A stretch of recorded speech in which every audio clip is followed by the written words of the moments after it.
Let me put this in another way. You might think offhand that there's a real basis for compromise between what, for simplicity, I'll call the left and the right on this issue. If you talk to people on the left, they will say, our present tax system, our personal tax system, is unconscionable because of all the loopholes, all of the special deductions, the tax shelters that can be created. And they would say to you, if you said to ask them, would you be willing to accept lower tax rates in order to get a broader base? Almost every one of them will say yes. Suppose now I go to the so-called right, and I say to them, would you be willing to accept a broader base and fewer deductions in order to have lower rates? Almost everybody would say yes. So offhand, it looks as if there's a compromise here. There's a deal. That you could get both right and left together on a great simplification of the tax system, which would eliminate a great host of deductions and subtractions and would sharply lower the rates.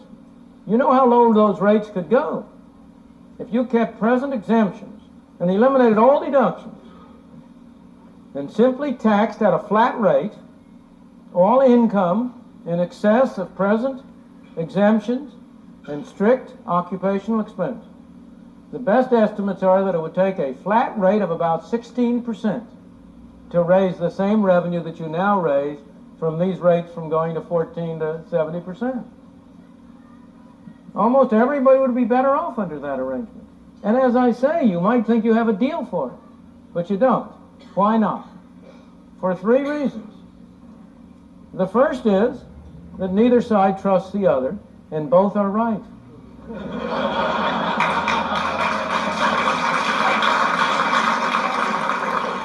The left would say, we make this deal, and the first thing that'll happen is that those deductions will creep back in.